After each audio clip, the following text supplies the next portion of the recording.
programmed into the website. And then when it hits 7 o'clock, we're going to start talking. Yeah. Oh, but before we go, Susan, the good bug from a bad bug, that's going to be the cue into the 4 pictures that you sent. Oh, perfect. So Okay. Jesse will bring up, I'll say my thing will be, and it'll be at probably about 6 or 7 minutes in, because we'll do the preamble of all the gardening and how you got started, pesticide, your book.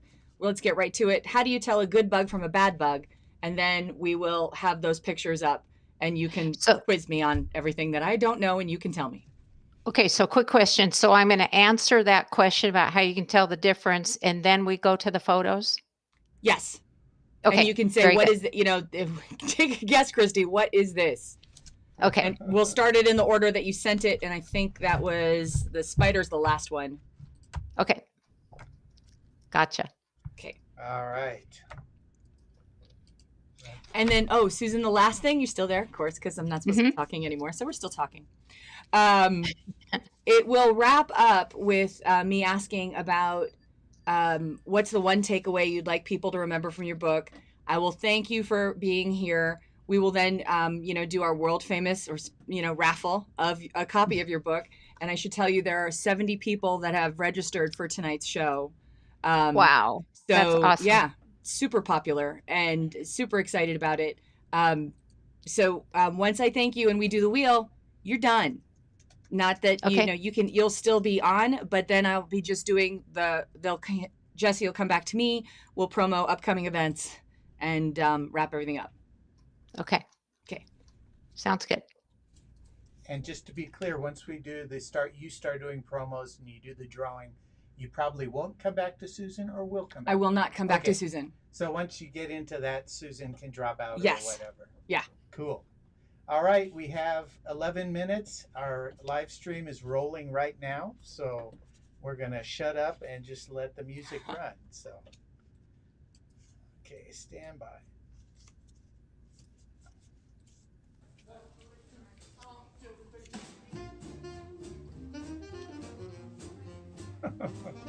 That's my son playing his original composition called Swinging at Johnny's. How cool is that? Okay, I'm muting everybody.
1 minute, everyone.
If you love gardening, or if you're a brand new gardener, you have come to the right place. Susan Mulvihill is not one to let grass grow under her feet.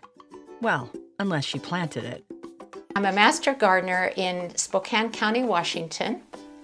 I'm the longtime Sunday garden columnist for our newspaper, the Spokesman-Review, and co-author of the Northwest Gardener's Handbook. And she's not just Spokane famous. Susan runs a YouTube page. Susan's in the garden, sharing her knowledge. Hooray, it's potato planting day. And as my luck would have it, we're in the middle of another nasty windstorm. These are really getting old. What mulching does is two important things. First of all, it helps the soil keep moisture in it, and that is so important. Her new book, The Vegetable Garden Pest Handbook, hit bookstores nationwide this week. Lots of nasty bugs in here, but a lot of great tips on how to control them in your garden. And without the use of nasty chemicals, which is really important to me. Please welcome Susan Mulvihill to our virtual Northwest Passages stage. Thank you very much for joining us tonight on Northwest Passages Virtual Book Club. I'm Christy Burns, and I am thrilled to be here talking with Susan Mulvihill, author of The Vegetable Garden Pest Book, which is available at Auntie's now. If you're watching us on the live stream, and I hope you are, you just click right up there. There's a link that takes you straight to Auntie's where you can purchase the book. Or if you've entered our raffle, you have a chance to win it later. But thank you very much for joining us tonight, Susan.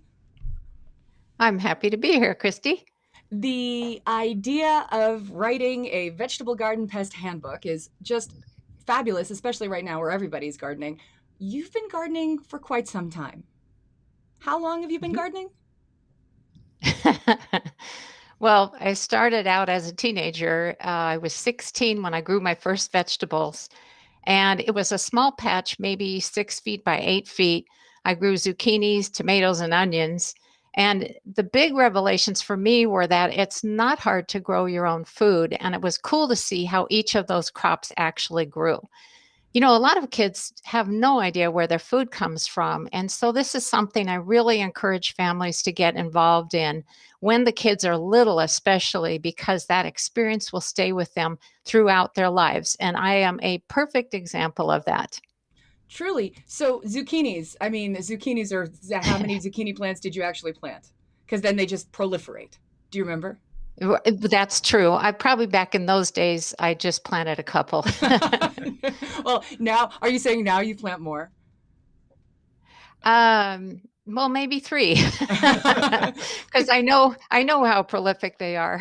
There's that. Have you always been into the anti-pesticide method? I mean, this book is filled with ways to tips, tricks, a lot of DIY stuff. And if you're watching and you have any questions, there is a form where you can submit them, and we will be throwing them at Susan and trying to stump her throughout the evening.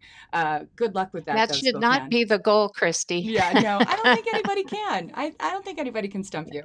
I'm certain they can. How long, though, everybody wants to use Miracle-Gro. Everybody wants to use the stuff that's easy to spray on their plants. How long have you been in this anti-pesticide movement? Well, even in my early days of gardening, I was never into using pesticides, but I didn't know back then what I know now. Mm-hmm. So, beginning in my teen years, I even subscribed to Organic Gardening magazine, which is published by the Rodale Institute, very respected in that field. And I learned a lot of important information about the consequences of using pesticides. There's a lot of good reasons to avoid using them. For example, they might kill the damaging bug that you're trying to control, but they'll also they'll also kill the beneficial insects that would have controlled the bug for you. And they play important roles in the environment. If birds or other predators eat the pests that you just sprayed, that can harm them. Pesticide residue remains on our vegetable plants, and that's not why I'm growing my own food. I want to know how it was grown. I want to know it was safe to eat. And while I was researching this book, I learned that many damaging pests have developed a resistance to pesticides, which is pretty alarming. And that underscores the importance of going with an organic approach where you use alternative methods to control them.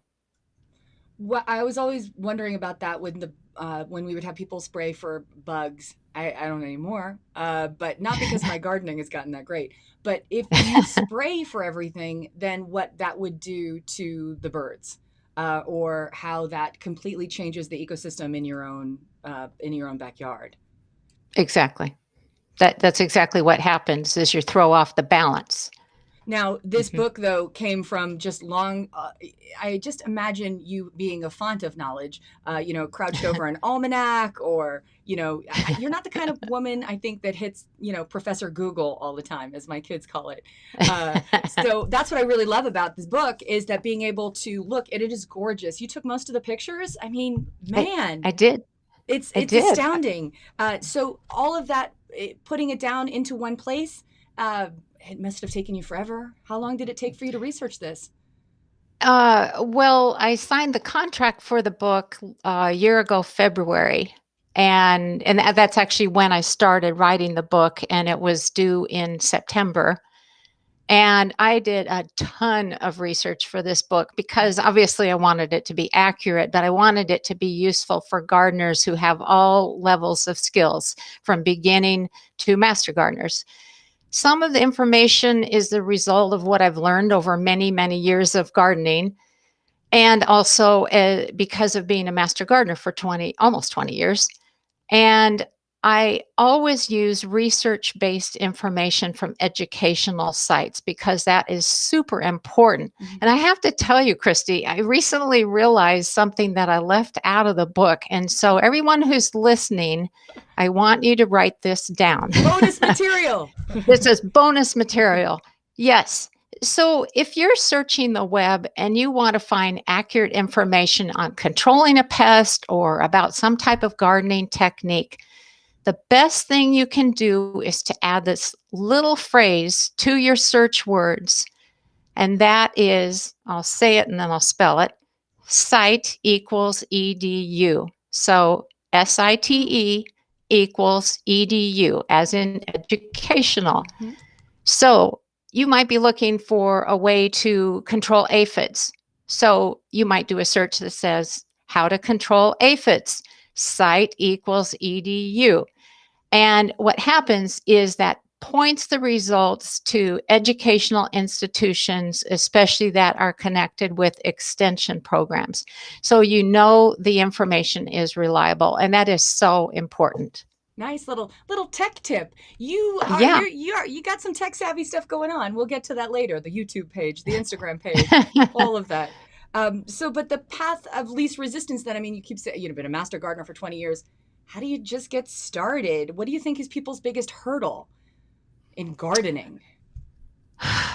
Well, I think they can feel overwhelmed by Mhm. it. And, for people who want to grow a garden for the first time, I heartily recommend starting small. I know it's not as much fun at the beginning, but it's a really good idea because you want to be able to keep up with everything. One zucchini I know plant. Just one it zucchini like plant. It's all you like need. the zucchini. Yeah, exactly. Yes. So what I know it's easy to get carried away when you're first starting and you want to plant all of your favorite Mhm. vegetables, but it's important to be realistic too. So you want to understand how much time you'll be able to devote to your garden so that everything grows well. And, I don't personally mentor gardeners, but I do share a lot of information on my social media accounts so that they can enjoy and be successful at gardening. Mhm. And I think it's a good idea for folks to join a garden club Mhm. because you're going to learn a lot from others and from their guest speakers. And also, Master Gardener programs put on great gardening classes every year. And of course, this year and last year, we needed to go online, but they are super helpful. Well, how crucial is it to go all in on a garden? I understand making things small that you can handle, but say I put together a, not that, well, okay, yeah, me. I put together a garden bed and it's with treated lumber. I mean, am I doomed from the start? Oh, yes. Oh, good. That's good. No, I'm Yeah. kidding. My dad built it for me. Come on. Oh, well, okay, then in that case. So when I make raised beds, I prefer to use untreated wood. Sure. So this would be things like when you go to a lumber yard, it's pine, fir, larch cedar, or redwood, depending upon your budget. And but there is a type of treated lumber that what they're doing now is they're using copper in the treatment of the wood to make it last longer. Oh. And copper is a natural material. In the old days, not that long ago, Yeah. actually, Hmm. they one of the ingredients they used to use for treating wood was arsenic. Isn't that a great thing to use in your vegetable garden? Oh. Oh. Yeah, that would be bad. Yeah, so I prefer to err on the side of caution. I probably go way on the side of caution. But the interesting thing is that our raised beds last 10 to 12 years, even though the wood isn't treated, which I think is pretty good. Yeah, I've seen, you get sucked in on Pinterest and the scrolling, and everybody makes beds, or they'll do things out of crates, those shipping crates or pallets. And Hmm. there is a pallet though that you have to look for that is not treated. That they absolutely say don't build anything that you're going to put gardens in, because people get sucked into that. Oh, let's do a gutter garden. I think you've done a gutter garden. I've Um, done, yeah, gutter peas. yeah.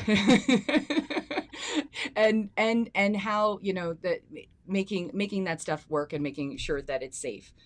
You talk about people, maybe I'm an aspirational gardener, but over the last year with the virtual meetings that the master gardeners have had, how is your own, well, beside you were writing a book, but how is your gardening process operated over since the pandemic? There was a run on supplies at one point.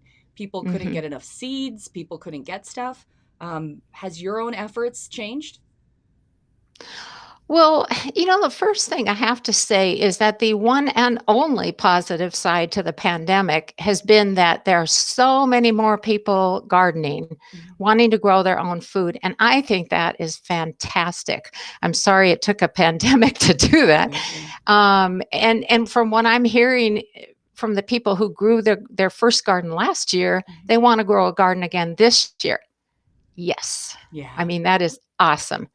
So, there's been a few seeds or supplies that have been challenging to find, but I can usually find them. I'm quite the web searcher if need be. Resourceful. Yeah. Super resourceful, Yes, as but evidenced from this. sometimes I just make adjustments in my plans to accommodate for what I can't get. And there's so many sources both at local garden centers, which I always visit first. I like to Mhm. patronize our local garden centers, and then from online sources.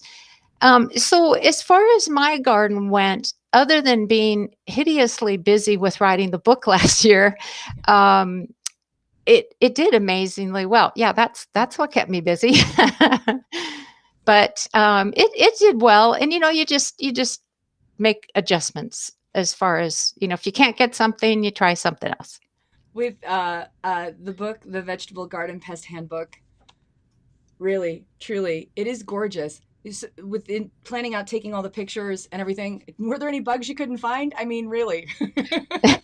Yeah, actually, that's an interesting story. So before the pandemic suddenly came into everyone's lives, I knew I had done the proposal for this book with the publisher, and they, had meetings and everything, and they loved the idea, which was so awesome.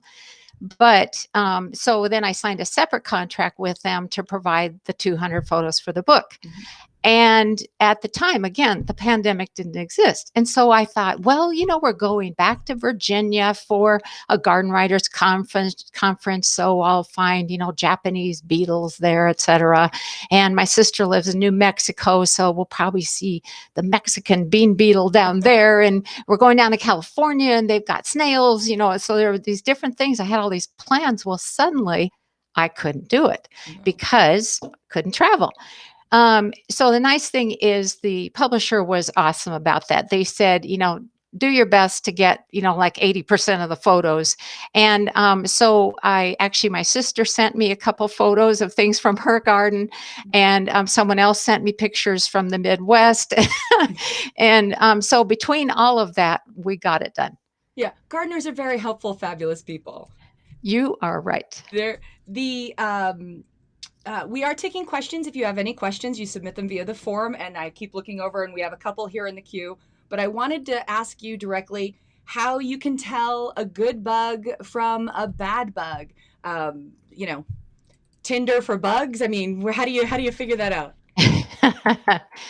Well, unfortunately, they're not always easily recognizable right off the bat, and so it's not like a bad bug always looks a certain way and a good bug always looks a certain way. It's not that simple. Well, there are a couple there are bugs in here that look like twins, like the asparagus bug and the ladybug. And right. In fact, are those the ones that are on the cover here? No. Those those are Colorado potato beetles right in the middle. And then if that's what you're referring to. Yeah. So yeah, they're another beast. But so in my book, I stress the importance of taking the time to identify bugs before taking any action. And that's because, believe it or not, we have way more beneficial insects in our gardens than pests.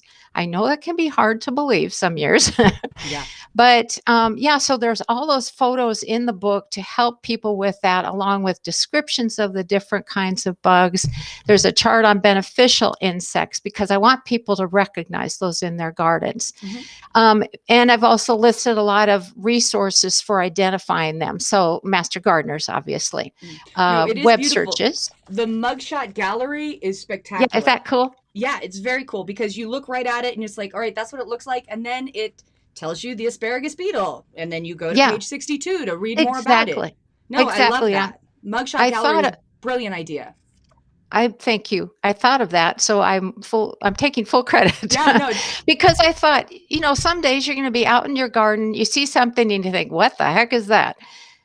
And so I thought, you're not going to know the name of it. So how do you start? And that's why I thought, well, if we had a little gallery in the back, people could recognize them. But, there's, in addition to web searches, and now the tricky way to find the educational information, there's also phone apps. There's Facebook groups that identify bugs, and they are amazingly good. So there's a lot of different ways you can identify. And yes, asparagus beetles do look a bit like ladybugs, except the ladybugs are really round and the asparagus beetles are a little more elongated and their head is more noticeable. It's like with the ladybugs, it looks like it's all one part. Yeah. But anyway, that's how you can tell the difference. All right. Well, say we have some mug shots of some bugs here. What the heck is that? What do you think it is, Christy? It looks like a caterpillar. Okay. All right, you get points for that. So that is actually the larva or caterpillar of the cabbage worm. You're just being nice. It's not really called a caterpillar of a cabbage worm. Come on. Okay, sorry. I'll try that again. Yeah. It's the caterpillar stage of the imported cabbage butterfly. That's what I get for having dinner first. So we see them all in our gardens. They're white and they kind of flit around. Well, what they do, they don't eat the plants, but they lay eggs on the leaves. And that's not good. So when those worms hatch, first of all, they're only found on cabbage family crops. So this would be things like broccoli, Brussels sprouts, cabbage, cauliflower, kale, etc. And they do a ton of damage. Mm-hmm. But the good news is that none of these crops needs to be pollinated. And so all a gardener has to do to thwart them is to use something called a floating row cover, which is described in the book. Mm-hmm. And you use it, you cover the crop as soon as you plant either the seeds or the seedlings. Okay. They don't need to be pollinated, so you can keep the cover on for the whole season. And that means you've created a barrier to keep the butterflies from laying their eggs. Easy peasy. So they go in, you put that on, and you just have to put the cover and you take it off ever, or no, it just stays there all the time? Nope, you can leave it on the whole season, except like if you want to weed or harvest something. There is that. Let's try another one. Excellent. Next one. Can you see that? You're breaking up, so I want to make sure you can see the picture. Oh, I am. That's not good. No. I can see the bug. Okay. What do you think? Do you think it's a good bug or a bad bug? Well, he's got red eyes, so that scares me. It just looks like a fly. I'm going to go with a bad bug. Okay, you're doing really well. So, this one is a little tricky because you can't see what this fly's offspring does to plants. And so this is known as the spinach leaf miner fly. And yes, that was a picture I took. Nice. Pandemic or no pandemic. And so what it does is it lays eggs on the leaves of beet family crops. So beets, spinach, and Swiss chard. The eggs hatch into maggots. I'm sorry. I apologize to everyone who just ate their dinner. Nice. But those maggots tunnel through the plant's leaves, which obviously makes them extremely unappetizing. Yeah. Then after a few weeks, they drop down into the soil. They pupate, which is kind of like a holding pattern, in the soil for a couple of weeks. Then they emerge as the adult fly. Guess what? To start the whole cycle all over again. So once again, beets, spinach, and Swiss chard do not need to be pollinated. So you can use a floating row cover. It's like my favorite organic tool. The floating row cover. You do it as soon as you plant your seeds, and that keeps the adult away from the leaves, which ordinarily it would land, lay the eggs, and there's the problem. In here, very handy on page 98, overwinters in the soil. So, you can't do anything about it. It's already in there. Oh, yes, you can. You can actually. So at the end of the season, and maybe also in the following, like late winter. Okay. But especially, let's talk about the fall. Look, it says controls. Apply beneficial nematodes. Oh, yeah, that's another topic. Oh, never mind. But what you can do with insects that overwinter in the soil, mm-hmm. which is all in my book, you can disturb the soil, like with a rake or something, and just disturb the top couple of inches of the soil. And that exposes them to both wintry weather and predators. So it's okay to do that. Aha. Predators like, birds. Birds, exactly. Excellent. Okay, next photo where we'll we've got it here. Okay, so what do you think about this one? That's the same one. No. Okay, no, he's just yellow. That looks like one of those really nasty little hornet things. Yeah. Is that what you're going with? Okay, that's my final answer. Okay. Oh, good. So, I think all of us think of flies as being a nuisance, Mhm. and this is a fly, but this one is called a long-legged fly. It preys on aphids, spider mites, and Oh. thrips. Oh, that All we of want those that. Aphids that stick up on your roses, particularly. darn tootin'. Yeah. So, the interesting thing is, before I had never seen them in my garden before, these long-legged flies. And I think I had this heightened awareness last year when I was taking all these photos that, I'm looking at every single thing that moved. And anytime I saw aphids on a plant, like just a few, I'd come back the next day, they were gone. And these guys were all over the place. So I'm crediting them with my aphid control. So I'm pretty tickled about that. So isn't that one of the things? I mean, I only know about ladybugs apparently, because I think that the ladybugs take care of the aphids too. Yes. So these guys could be related. No. I don't think they're related, but this is the thing, a lot of us, we focus on, and I don't mean this critically, but we focus on the bad bugs, and we don't realize there's this amazing ecosystem going on in our gardens, and we need to promote that, avoid the pesticides and watch and see what they do. Yeah.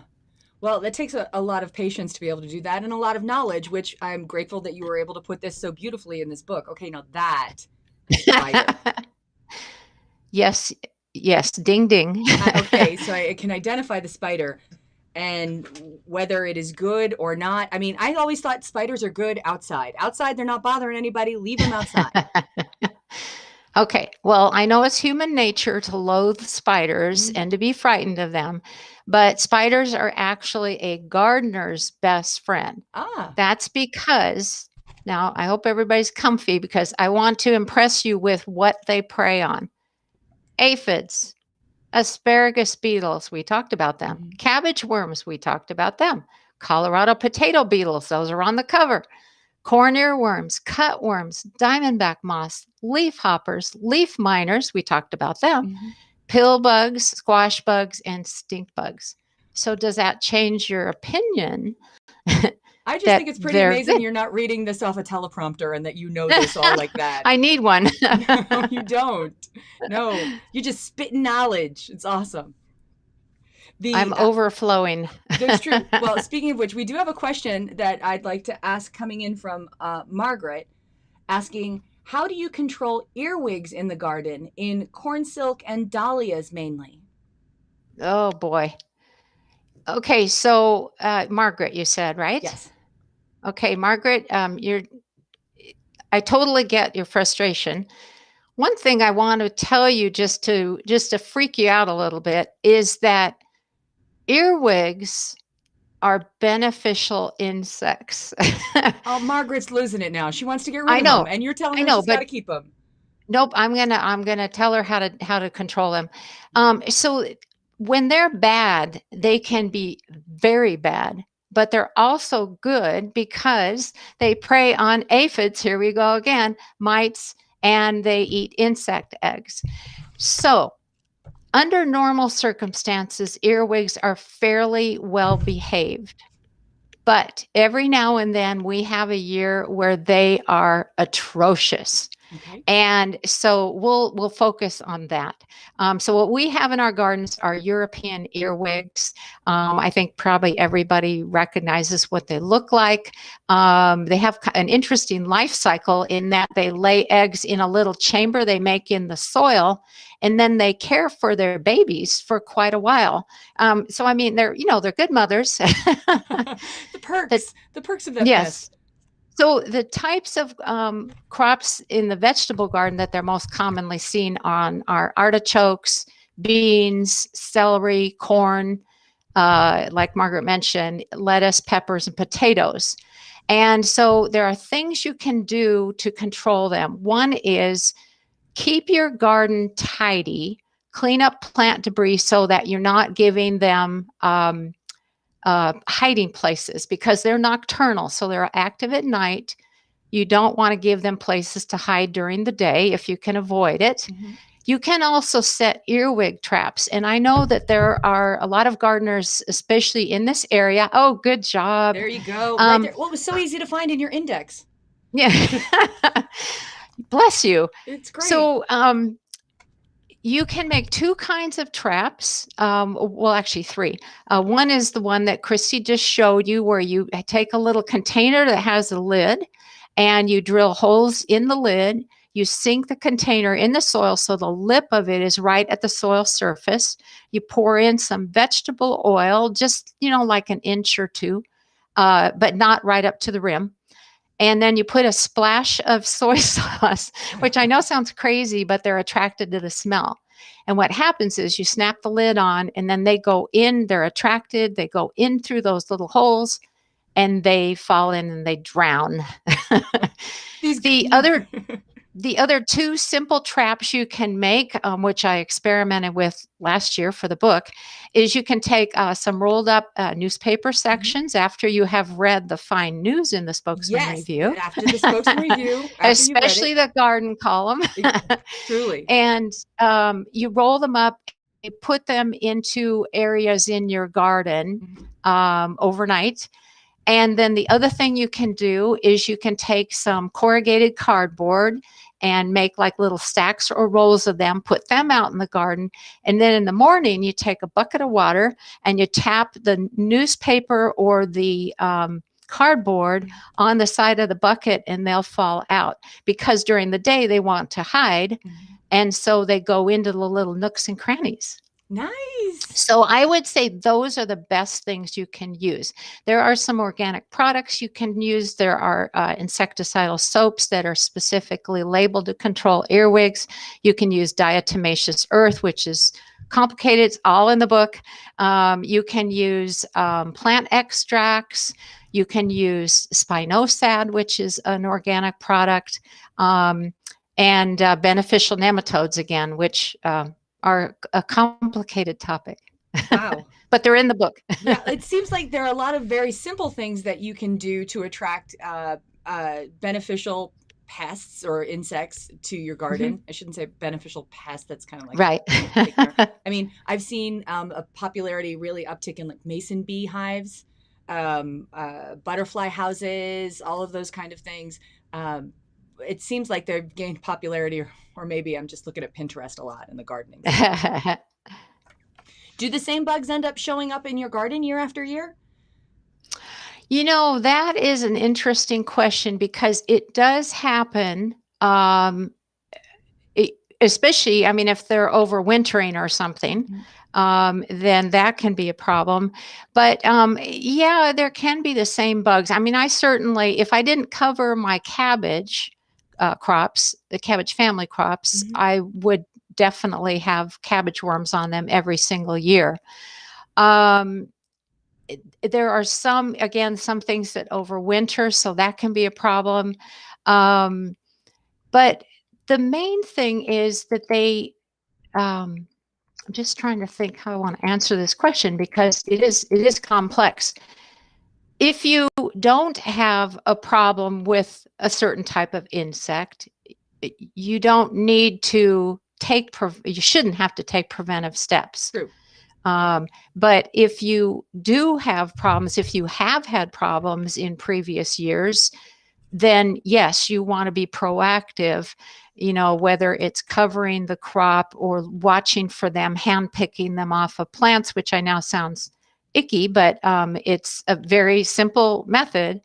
So there are a lot of things you can do to prevent problems happening. But the main thing is, being aware. And just being aware. The simplest thing that you can do is to monitor your garden on a daily basis.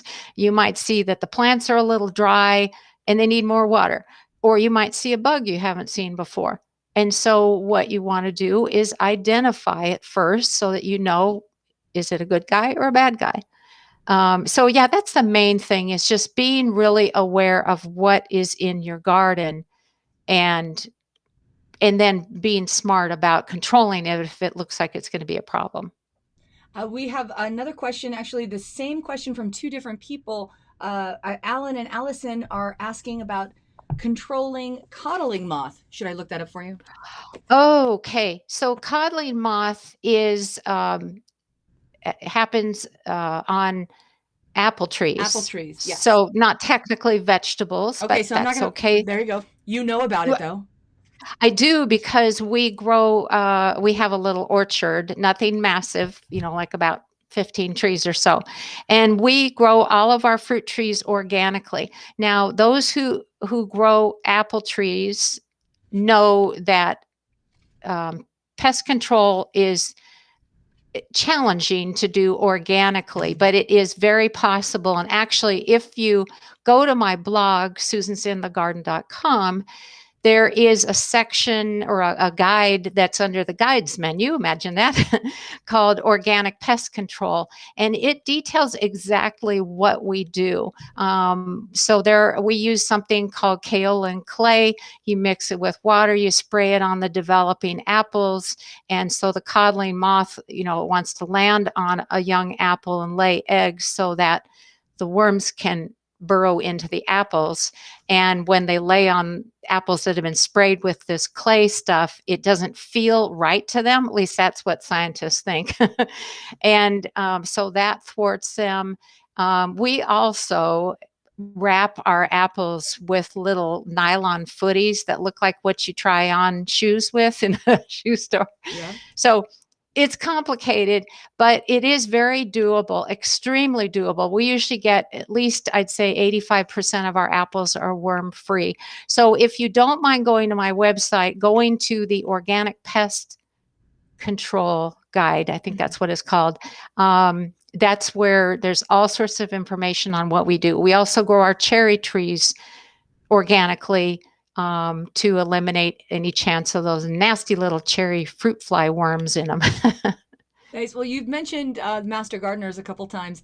Is that just a support group for people that garden? You guys are all around your own people. You're trading ideas. It does sound like you're there are different stages. Is there a test to get in?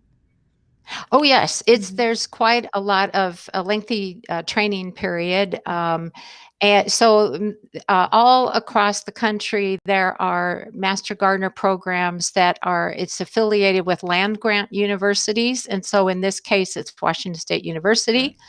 And all through Washington State, they're in the different counties, there are Master Gardener programs. And so, yeah, they do go through a selection process. Then they go through extensive studying and testing. And, everybody brings different strengths to the table as far as what their areas of expertise are. But your local Master Gardener program is such a great resource. And even though the plant clinic, which usually is a walk-in clinic, is closed right now because of COVID, the Master Gardeners are still answering voicemail questions, answering emails where people have maybe sent in a picture of a bug that they're not sure about or whatever. So yeah, it's definitely a great resource. The typical things that people do with organic gardening, or that I can just say that from my experience with identifying, all right, a slug is bad. We're in the great Pacific Northwest where there's fantastic beer. Do you want to put your good beer down for the slugs, or do you just drink the beer? Is it any kind of beer that the slugs I would immediately identify as a bad thing that you do? Yes. And I cannot think of any good purpose that slugs are on the earth for. Okay.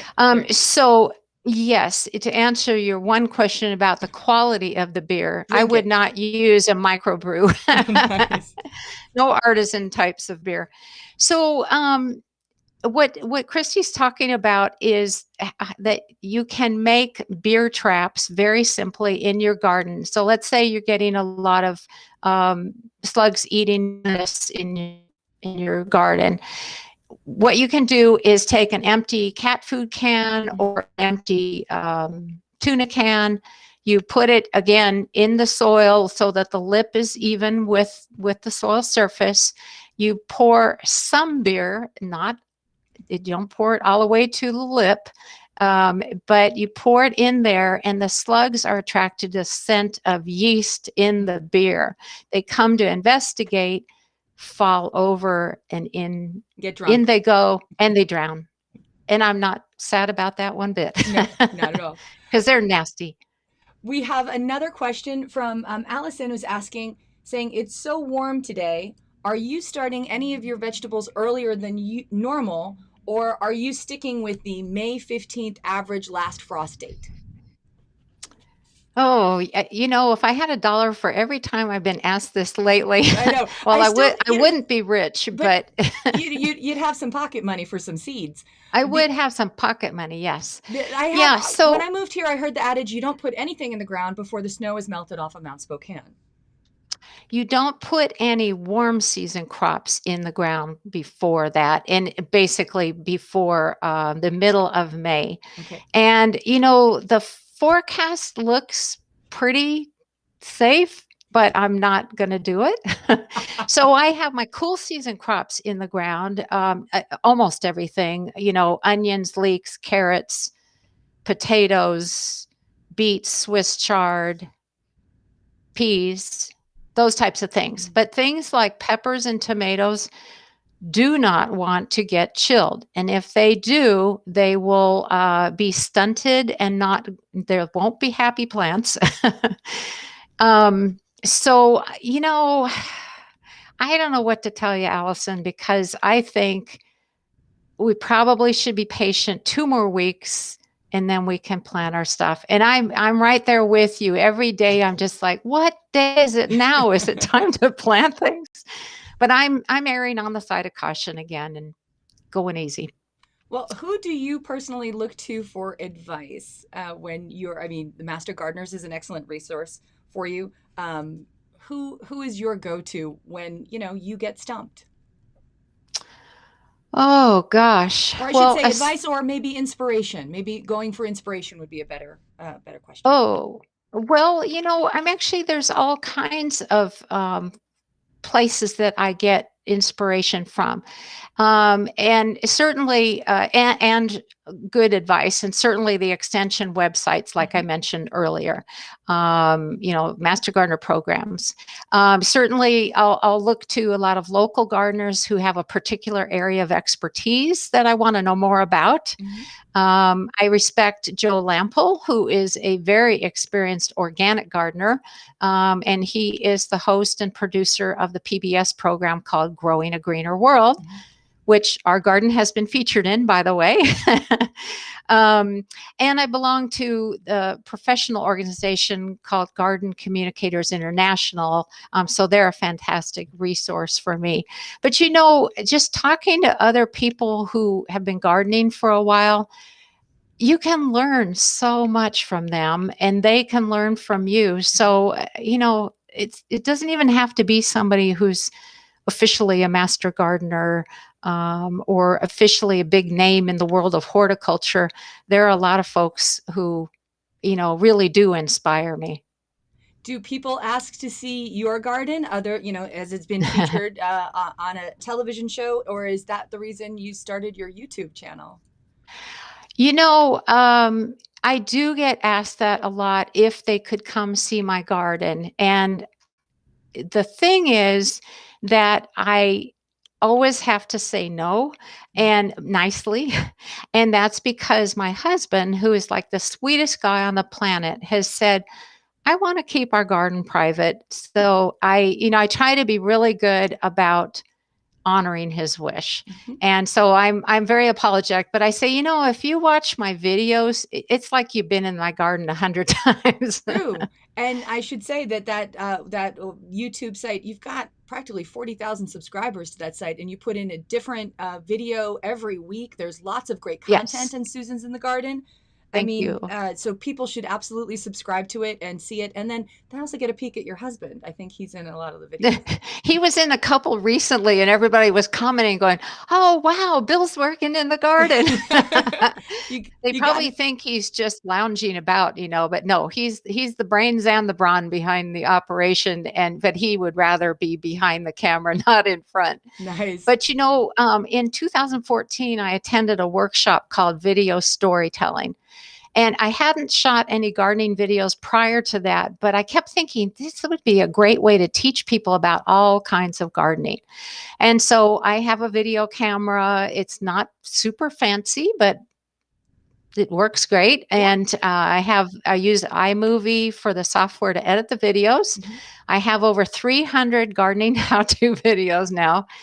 And I get comments from people all over the world, which I think is really cool, really gratifying.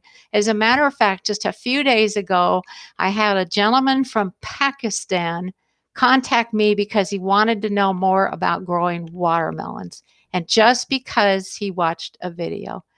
I think that is amazing. It is. And it brings the world closer together. That is true. It's pretty cool. Well, and you're on Instagram. Mm-hmm. You've taken it there. You share lots of great pictures and beautiful stuff on Instagram.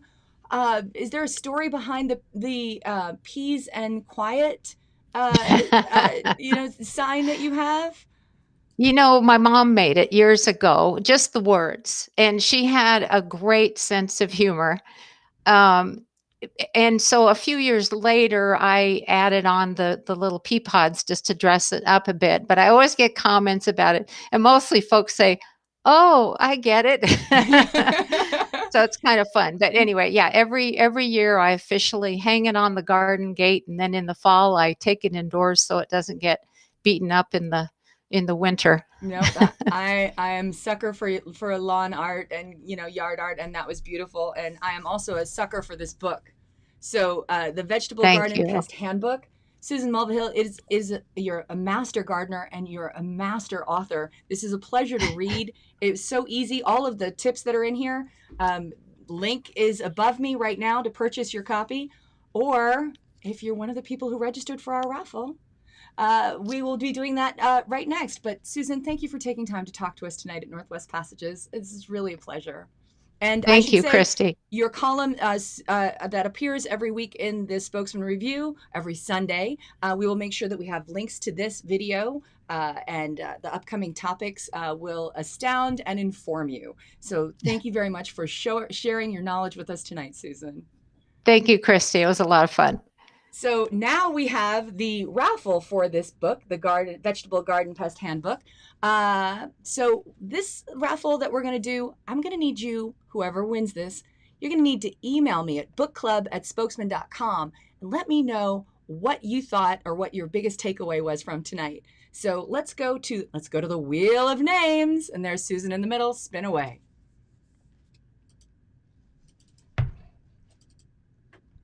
We're doing it. Hang on. Ta-da! It's spinning. It's spinning. It's not going the way it's supposed to. Can you spin on that? Hit that triangle? Yeah. Oh, that's weird. It says press Control Enter. Let's see if this. Wow, it does not want to work right now. Hang on. The spinning wheel goes round and round. It's like a roulette wheel. It's supposed to be. It is. It is not cooperating. Huh. We can always quit and come back to it. Yes, we can. Let's. There's that. Well, let me talk about the great things that are coming up. I need my copy of The Music of Bees by Eileen Garvin. Oh, wait. I don't have it because I loaned it to Chris Dennison. Chris will be doing our conversation next week with Eileen Garvin. We'll be here. All of these things are up at spokesman.com/Northwest Passages or book club. You'll be able to see who's coming up. We also have the amazing Blaine Harden. Little known fact, he started as an intern at the Spokesman-Review. Indeed, now is a New York Times bestseller, Murder at the Mission. We'll be discussing that, I believe, next week as well. And then In June, and this is available, all of these books are available at Auntie's or Wishing Tree, but in June, we'll be talking to Kate Lebo, The Book of Difficult Fruit. Sharma Shields has agreed to be our moderator for that event, so we're looking forward to that. Now, let's see if we can get back to the Spokane Famous. Hang on just a Whoa. second. We're almost there. Almost there at the Wheel of Names. Yeah, it's starting to perform, but it did it at an inopportune time. So here we go. Let's get out of this. Hang on. Okay. Here it is. It's working now. I love the Wheel of Names. Here we go. Spin Susan around. Ta-da! She's probably dizzy.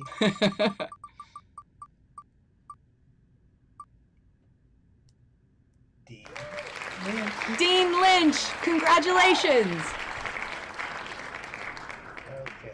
I will be looking forward to getting an email from you, Dean, bookclub@spokesman.com. Let me know what your favorite part of tonight's conversation was, and I will get that book to you straight away. Thank you very much for joining us tonight on Northwest Passages Virtual Book Club, and I look forward to seeing you at an upcoming event virtually.